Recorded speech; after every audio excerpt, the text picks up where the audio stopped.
একটি বড় শহরের ঝকঝকে রাস্তায় প্রতিদিন হাজার হাজার গল্প জন্ম নিত, কিন্তু তাদের মধ্যে কিছু গল্প এমন হতো যা হৃদয়কে ছুঁয়ে যেত এবং সারা জীবন মনে থেকে যেত। তো চলুন জানি আগে গল্পে কি হলো। কিন্তু তার আগে ভিডিওটি লাইক করুন, চ্যানেলটি সাবস্ক্রাইব করুন এবং কমেন্টে নিজের গ্রাম বা শহরের নাম অবশ্যই লিখুন। এই গল্পটিও এমন এক সত্য এবং আবেগভরা গল্প, যা এক ধনী মেয়ে এবং এক গরিব রিকশাচালক ছেলের জীবনকে সবসময়ের জন্য বদলে দিল। সেই শহরের সবথেকে বড় বিজনেস টাইকুনের মেয়ে ছিল অনন্যা। সুন্দরী, বুদ্ধিমতী, কিন্তু কিছুটা অহংকারীও, কারণ সে সবসময় বিলাসিতার মধ্যে জীবন কাটিয়েছে। তার কাছে জীবনের মানে ছিল বড় বড় বাংলো, দামি গাড়ি, ব্র্যান্ডেড জামাকাপড় আর হাই সোসাইটির পার্টি। সে কখনো দারিদ্র্য, যন্ত্রণা আর সংগ্রামের আসল মানে বুঝতেই পারেনি। অন্যদিকে সেই শহরেরই এক ঘিঞ্জি গলিতে থাকত রোহিত, এক গরিব কিন্তু অত্যন্ত সৎ এবং পরিশ্রমী ছেলে, যে দিন রাত রিকশা চালিয়ে তার অসুস্থ মা আর ছোট বোনের পেট চালাত। তার জীবনে কোনো স্বপ্ন ছিল না, শুধু ছিল দায়িত্ব। তার মুখে সবসময় ক্লান্তি থাকত, কিন্তু হৃদয়ে ইনসানিয়াত বা মনুষ্যত্ব আর আত্মসম্মানের আলো সবসময় জ্বলত। একদিন সকালের সময় ছিল। হালকা বৃষ্টির কারণে রাস্তাঘাট পিচ্ছিল হয়ে গিয়েছিল। অনন্যা তার গাড়িতে করে কলেজে যাচ্ছিল, কারণ সে শহরের সবথেকে বড় আর নামী কলেজে পড়ত। হঠাৎ তার গাড়ি এক ভিড় এলাকায় খারাপ হয়ে গেল। ড্রাইভার সেটা ঠিক করতে লাগল, কিন্তু অনন্যার দেরি হচ্ছিল। তাই সে রাগে গাড়ি থেকে নেমে দ্রুত পায়ে রাস্তা পার হতে লাগল। তার খুব তাড়া ছিল, আর সে ফোনে কারোর সাথে কথা বলছিল। তখনই সামনে থেকে এক দ্রুতগতির ট্রাক আসছিল, কিন্তু বৃষ্টি আর ফোনে মগ্ন অনন্যা কিছুই দেখতে পায়নি। সে যেই পিছলে গিয়ে রাস্তায় পড়তে গেল, ঠিক সেই মুহূর্তেই সেখান দিয়ে যাওয়া রোহিত সব কিছু বুঝে গেল। সে এক মুহূর্ত না ভেবে দৌড় দিল এবং নিজের জীবনের পরোয়া না করে অনন্যাকে ধরে নিজের দিকে টেনে নিল। ট্রাকটি দ্রুত গতিতে তাদের পাশ দিয়ে বেরিয়ে গেল। মাত্র ১ সেকেন্ডের দূরত্ব ছিল। যদি রোহিত দেরি করত, তবে সব শেষ হয়ে যেত। সেই মুহূর্তে অনন্যার শ্বাস দ্রুত চলছিল, বুক ধরফর করছিল, সে ভয়ে কাঁপছিল। প্রথমবার সে মৃত্যুকে এত কাছ থেকে অনুভব করল। সে রোহিতের দিকে তাকাল। তার চোখে ভয় নয়, বরং একটা প্রশান্তি ছিল, যে সে কারোর জীবন বাঁচিয়েছে। অনন্যা কিছু বলতে পারল না, তার চোখে জল চলে এলো। কিন্তু পরের মুহূর্তেই তার অহংকার জেগে উঠল। সে নিজেকে সামলে নিল এবং বলল যে, তুমি কি ঠিক করে চলতে পারো না? আমার যদি কিছু হয়ে যেত? এটা শুনে আশেপাশে দাঁড়িয়ে থাকা মানুষ অবাক হয়ে গেল, কারণ যে তার জীবন বাঁচালো, তার উপরই সে রাগ করছিল। রোহিত শুধু হালকা হাসল আর বলল, ম্যাডাম, যদি আমি না ধরতাম, তবে আপনি আজ বেঁচে থাকতেন না। এটা শুনে অনন্যা চুপ হয়ে গেল। তার কাছে কোনো জবাব ছিল না, কিন্তু সে তার অভ্যাসের কাছে বাধ্য ছিল। সে পার্স থেকে টাকা বের করে রোহিতের দিকে বাড়িয়ে দিল আর বলল, এই নাও তোমার পুরস্কার। রোহিতের চোখে হঠাৎ বিষণ্ণতা নেমে এলো। সে টাকা নিতে মানা করে দিল আর বলল, মনুষ্যত্বের কোনো দাম হয় না ম্যাডাম। আপনি যদি ঠিক থাকেন, তবে সেটাই আমার জন্যে সবথেকে বড় আনন্দ। এই বলে সে সেখান থেকে চলে গেল। কিন্তু সেদিন প্রথমবার অনন্যাকে কেউ টাকার চেয়ে বড় কিছু দেখিয়েছিল। সে প্রথমবার অনুভব করল যে পৃথিবীতে এমন মানুষও আছে যারা স্বার্থ ছাড়াই সাহায্য করে। সারাদিন কলেজে তার মন বসল না। বারবার তার সেই মুহূর্তটিই মনে পড়তে লাগল। সে ভাবতে লাগল যে এই ছেলেটি আসলে কে? এত অভাবের পরেও তার মধ্যে এত আত্মসম্মান কিভাবে ছিল? সন্ধ্যায় বাড়ি ফিরেও সে অস্থির ছিল। রাতে ঘুম এলো না। তার হৃদয়ে এক অদ্ভুত আলোড়ন ছিল, যেন তার জীবনে কিছু একটা বদলাতে চলেছে। অন্যদিকে রোহিতও সেদিন শান্ত ছিল না। প্রথমবার কোনো ধনী মেয়েকে এত কাছ থেকে দেখেছিল, কিন্তু তার কথাগুলো তাকে আঘাত দিয়েছিল। তবুও তার মনে কোনো ঘৃণা ছিল না, বরং তার অনন্যার সেই ভীত চোখগুলো মনে পড়ছিল। সে ভাবছিল যে ধনী লোকেরাও ভেতর থেকে ভয় পায়, শুধু বাইরের লোক দেখানো আচরণ আলাদা হয়। পরের দিন সকালে অনন্যা যখন সেই রাস্তা দিয়ে গেল, তার চোখ ভিড়ের মাঝে সেই মুখটিকেই খুঁজছিল, কিন্তু রোহিতকে কোথাও দেখা গেল না। তার মন এক অদ্ভুতভাবে বিষণ্ণ হয়ে গেল। সে বুঝতে পারছিল না যে সে কেন তাকে খুঁজছে। হয়তো প্রথমবার কোনো গরিবের মনুষ্যত্ব তাকে নাড়িয়ে দিয়েছিল। সেই মুহূর্তে সে ঠিক করল যে সে ওই ছেলেটিকে খুঁজবে এবং তার কাছে ক্ষমা চাইবে। কিন্তু সে জানত না যে ভাগ্য তাদের জন্য এখনো আরও বড় পরীক্ষা লিখে রেখেছে। আর এই সাক্ষাৎ তাদের জীবনকে এমন এক মোড়ে নিয়ে যাবে, যেখান থেকে ফিরে আসা অসম্ভব হবে। পরের দিন সকাল থেকেই অনন্যার মনে এক অদ্ভুত অস্থিরতা ছিল। যেন কোনো অসমাপ্ত কাজ তাকে ভেতর থেকে ডাকছে। সে ড্রাইভারকে বলল যে আজ সে সেই রাস্তা দিয়েই কলেজে যাবে যেখানে কাল তার জীবন বেঁচেছিল। বৃষ্টি থেমে গিয়েছিল, কিন্তু রাস্তায় তখনও ভিজে ভাব ছিল, আর বাতাসে এক অদ্ভুত ঠান্ডা আমেজ ছিল। তার চোখ চারদিকে কাউকে খুঁজছিল, কিন্তু সে নিজেও বুঝতে পারছিল না যে কেন একজন রিকশাচালক ছেলে তার হৃদয়ে এতটা জায়গা করে নিয়েছে। যখন গাড়ি সেই জায়গায় পৌঁছল, তখন সে দেখল সেই একই ভিড়, একই শোরগোল, আর জীবন তার নিজের গতিতে চলছে। কিন্তু রোহিতকে কোথাও দেখা গেল না। অনন্যার মন হঠাৎ শূন্য হয়ে গেল। সে ড্রাইভারকে গাড়ি থামাতে বলল এবং নিজে নেমে আশেপাশে জিজ্ঞেস করতে লাগল।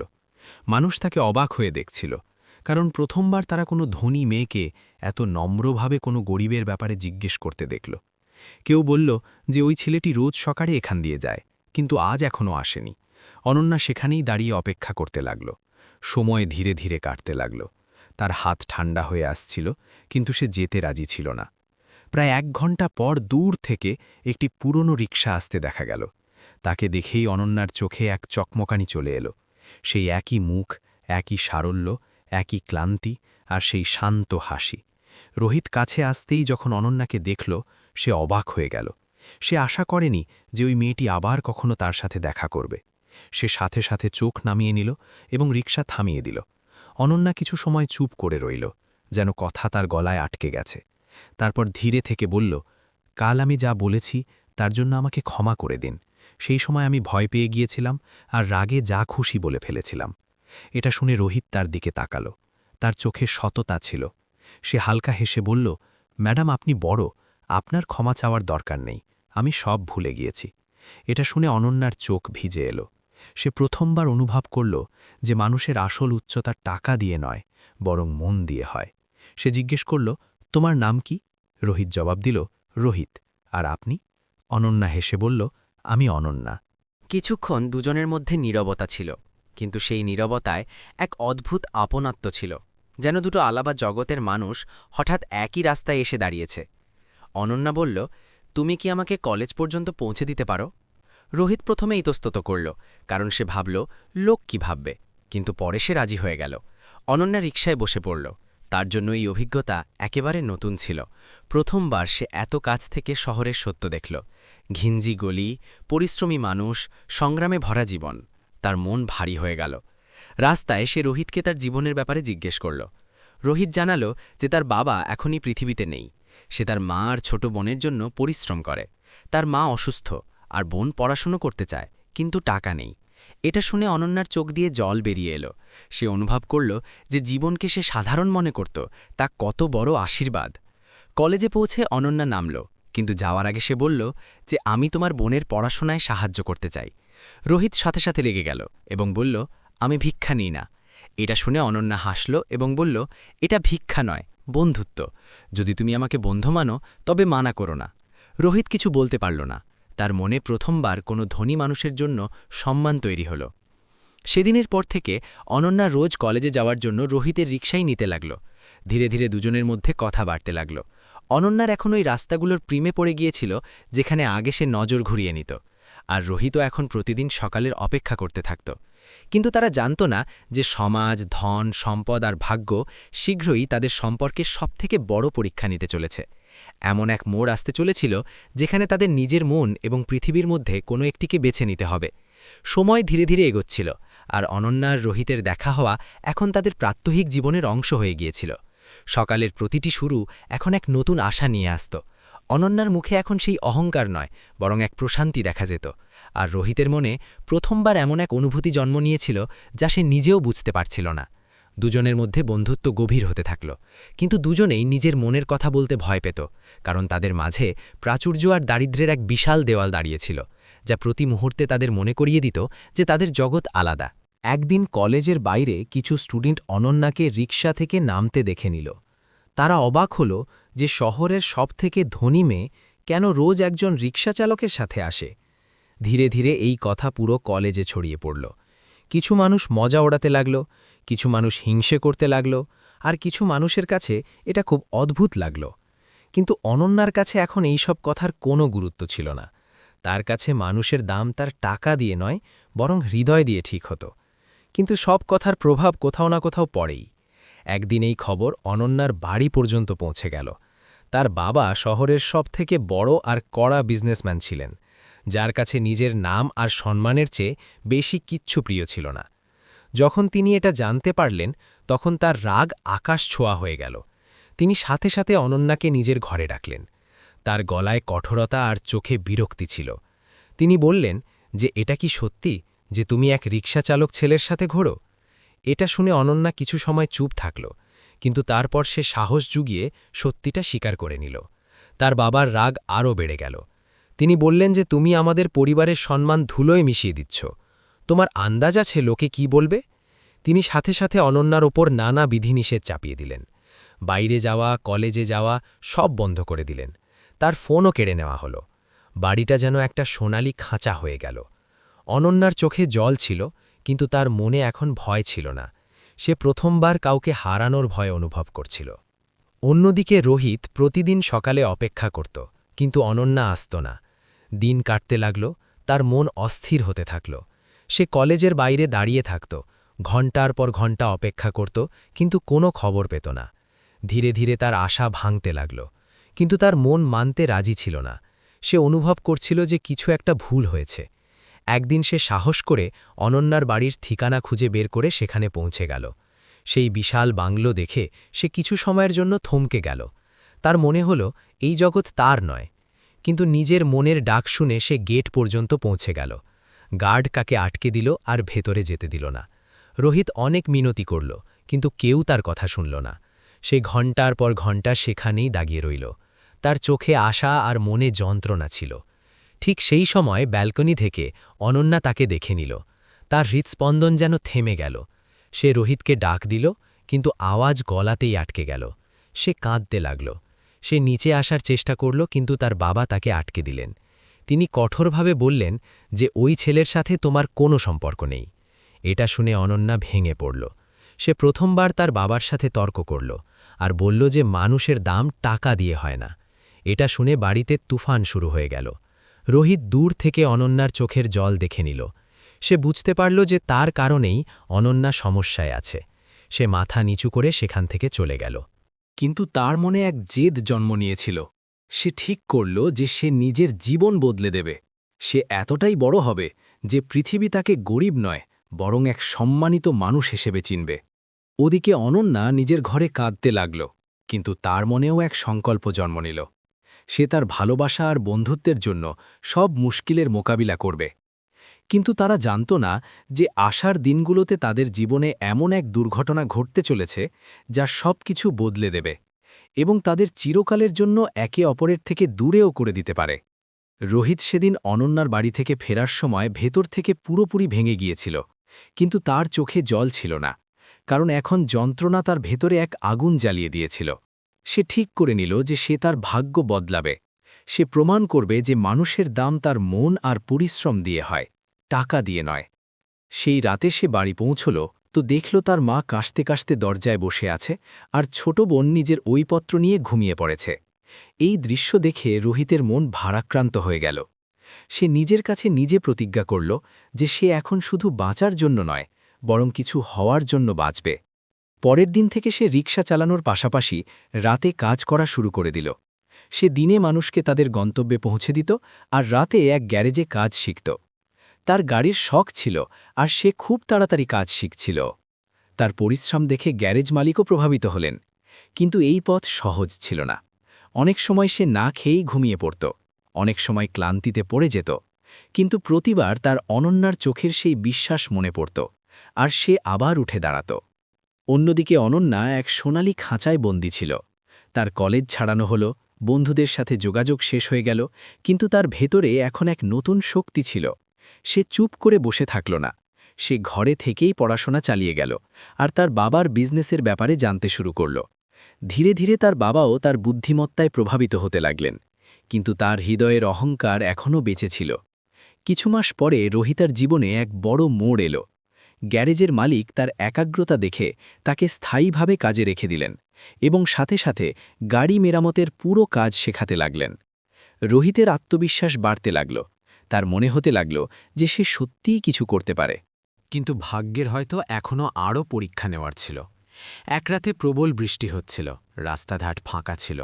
রোহিত গভীর রাতে কাজ শেষ করে বাড়ি ফিরছিল। তখনই সে রাস্তার ধারে এক দুর্ঘটনাগ্রস্ত গাড়ি দেখল। গাড়িটি বুড়িভাবে ভেঙে গিয়েছিল আর ভেতরে কেউ ভেসেছিল। কিছু না ভেবেই সে দৌড়ে গেল, দরজা খোলার চেষ্টা করল। যখন সে ভেতরে দেখল তখন তার পায়ের তলার মাটি সরে গেল। তিনি অনন্যার বাবা ছিলেন, যিনি কোনো মিটিং থেকে ফেরার সময় দুর্ঘটনার শিকার হয়েছিলেন। রোহিত নিজের পুরো শক্তি লাগিয়ে তাকে বাইরে বের করে আনল। তিনি রক্তে ভেজা ছিলেন আর জ্ঞান হারিয়েছিলেন। রোহিত নিজের প্রাণের তোয়াক্কা না করে তাকে হাসপাতালে পৌঁছে দিল। ডাক্তাররা বললেন যে যদি 10 মিনিটও দেরি হতো তবে তার প্রাণ বাঁচানো যেত না। রোহিত সারা রাত হাসপাতালের বাইরে বসে রইল। তার কাপড় ভিজে গিয়েছিল, শরীর ক্লান্ত হয়ে গিয়েছিল, কিন্তু সে সেখানেই রইল। সকালে যখন অনন্যা এই খবর পেল তখন সে দৌড়ে হাসপাতালে পৌঁছাল। তার বাবা বিপদমুক্ত ছিলেন, কিন্তু যখনই সে রোহিতকে দেখল তার চোখ জলে ভরে এলো। দুজনে কিছু সময় একে অপরের দিকে তাকিয়ে রইল, যেন কয়েক মাসের যন্ত্রণা ওই দৃষ্টিতে নেমে এসেছে। অনন্যা কাঁদতে কাঁদতে বলল যে তুমি আবার আমার পৃথিবী বাঁচিয়ে নিলে। রোহিত শুধু এইটুকু বলল যে মনুষ্যত্বের কোনো সম্পর্ক হয় না। ঠিক সেই সময় অনন্যার বাবার চোখ খুলল। তিনি রোহিতকে দেখলেন। তার মনে পড়ল যে এটাই সেই ছেলে যাকে তিনি ঘৃণা করতেন, কিন্তু আজ সেই তার প্রাণ বাঁচাল। তার চোখে লজ্জা আর কৃতজ্ঞতা দুটোই ছিল। প্রথমবার তার অহংকার ভাঙছিল, কিন্তু এখনও গল্প শেষ হয়নি, কারণ তাদের সামনে এমন এক সত্য আসতে চলেছিল যা সব কিছু বদলে দেবে। হাসপাতালের সেই ঘরে সকালের হালকা রোদ জানলা দিয়ে ভেতরে আসছিল, কিন্তু সেই আলোর চেয়ে বেশি উজ্জ্বলতা আজ মনে ছিল। কারণ গত কয়েক মাসের সংগ্রাম, যন্ত্রণা আর দূরত্বের পর আজ সব কিছু বদলাতে চলেছিল। অনন্যা তার বাবার পাশে বসেছিল আর তার চোখ বারবার দরজার দিকে যাচ্ছিল, যেখানে রোহিত শান্তভাবে দাঁড়িয়েছিল। তার মুখে সেই একই সারল্য, একই আত্মসম্মান আর সেই গভীর অনুভূতি ফুটে উঠছিল। অনন্যার বাবা এখন পুরোপুরি সজ্ঞানে ছিলেন। তিনি রোহিতকে ইশারায় কাছে ডাকলেন। রোহিত এগোতেই তিনি তার হাত ধরে নিলেন। তার চোখে জল ছিল। তিনি বললেন, বেটা, আমি জীবনে অনেক টাকা ইনকাম করেছি, অনেক নাম কামিয়েছি, কিন্তু মনুষ্যত্বের মানে আজ বুঝলাম। তুমি শুধু আমার জীবন বাঁচাওনি, বরং আমার অহংকারও ভেঙে দিয়েছ। আমি তোমাকে শুধু একজন গরিব রিক্সা চালক ভেবেছিলাম, কিন্তু আজ আমি জেনে গেছি যে তুমি মনের দিক থেকে সবথেকে ধনী। ঘরে নিস্তব্ধতা ছেয়ে গেল। অনন্যার চোখ দিয়ে জল পড়ছিল। রোহিত কিছু বলতে পারছিল না। সে শুধু এটুকু বলল যে আমি সেটাই করেছি যেটা প্রতিটি মানুষের করা উচিত। মনুষ্যত্বের চেয়ে বড় কোনো ধর্ম হয় না। কিছুক্ষণ পর অনন্যার বাবা দীর্ঘশ্বাস ফেলে বললেন যে যদি আমার মেয়ের খুশি তোমার সাথে থাকে তবে আমার কোনো আপত্তি নেই। আমি তোমাদের আলাদা করে ভুল করেছি। এখন আমি তোমাদের খুশিতেই নিজের খুশি দেখব। এটা শুনতেই অনন্যা খুশিতে কেঁদে ফেলল। সে রোহিতের হাত ধরে নিল, যেন তাকে চিরকালের জন্য পেয়ে গেছে। সময় ধীরে ধীরে কাটতে থাকল। রোহিত তার পরিশ্রম আর জেদ দিয়ে জীবন বদলাতে শুরু করল। অনন্যার বাবা তাকে নিজের বিজনেসে শেখার সুযোগ দিলেন, কিন্তু রোহিত প্রতিটি ধাপে পরিশ্রম আর সততাকেই নিজের সম্বল বানাল। সে নিজের আত্মসম্মান কখনো ছাড়ল না। কয়েক বছরে সে নিজের ছোট একটা কাজ শুরু করল, যা ধীরে ধীরে বড় হতে লাগল। সে গরিব বাচ্চাদের পড়াশোনার জন্য ট্রাস্ট বানালো, নিজের মায়ের চিকিৎসা করালো, আর বোনকে ডাক্তার বানিয়ে দিল। ওদিকে অনন্যাও তার বাবার বিজনেসে দায়িত্ব সামলাতে লাগল। সে এখন আর আগের মতো অহংকারী মেয়ে ছিল না, বরং এক সংবেদনশীল আর মজবুত মহিলা হয়ে উঠেছিল, যে জীবনের সত্যকে কাছ থেকে দেখেছে। তারপর একদিন সেই মুহূর্তটি এলো যার জন্য দুজনে অপেক্ষা করছিল। শহরের এক বড় অথচ সাধারণ অনুষ্ঠানে তাদের বিয়ে হল। সেই দিন ধনী আর গরিব সব মানুষ একসাথে উপস্থিত ছিল, কারণ এটা শুধু দুজন মানুষের মিলন ছিল না, বরং দুটো জগতের সঙ্গম ছিল। সেই অনুষ্ঠানে রোহিতের পুরনো সাথীরা, তার মহল্লার মানুষ, অনন্যার আত্মীয় স্বজন, বিজনেস জগতের মানুষ সবাই সামিল ছিল। প্রত্যেকের চোখে খুশি আর গর্ব ছিল। যখন অনন্যা কনে সেজে এলো তখন তার চোখে চকমকানি আর মুখে প্রশান্তি ছিল। রোহিত তাকে দেখল তো তার চোখ ভিজে এলো, যেন তার সব পরিশ্রম আজ সফল হয়েছে। দুজনে একে অপরের হাত ধরল আর 7 পাকে বাধা পড়ল। প্রতিটি পাকের সাথে তারা প্রতিজ্ঞা করল যে তারা জীবনভর একে অপরের সাথে থাকবে, প্রতি মুশকিল সময় একে অপরের শক্তি হবে। বিয়ের পর রোহিত মঞ্চে দাঁড়িয়ে বলল যে জীবন আমাকে শিখিয়েছে যে মানুষের আসল পরিচয় তার পরিস্থিতি দিয়ে নয়, বরং তার হৃদয় দিয়ে হয়। যদি আমরা একে অপরের হাত ধরে নিই তবে সব দূরত্ব খুঁজে যেতে পারে। এটা শুনে সেখানে উপস্থিত প্রতিটি মানুষ আবেগপ্রবণ হয়ে গেল। অনন্যা হেসে বলল, যে সঠিক ভালোবাসা সেটাই যা মানুষকে আরও ভালো বানিয়ে দেয়। রোহিত আমাকে জীবনের সত্য শিখিয়েছে, আর আজ আমি গর্ব করে বলতে পারি যে আমি এমন এক মানুষের স্ত্রী যে আমাকে মনুষ্যত্বের মানে বুঝিয়েছে। করতালির আওয়াজ, চোখের জল আর মনের খুশির মাঝে তাদের বিয়ে সম্পন্ন হল। সেদিন শুধু দুটো মন মেলেনি, বরং মনুষ্যত্ব, আত্মসম্মান আর সত্য ভালোবাসার জয় হল। যদি এই গল্প আপনার মন ছুঁয়ে থাকে তবে লাইক করুন, শেয়ার করুন আর চ্যানেলটি সাবস্ক্রাইব করতে ভুলবেন না। দেখা হবে পরের গল্পে।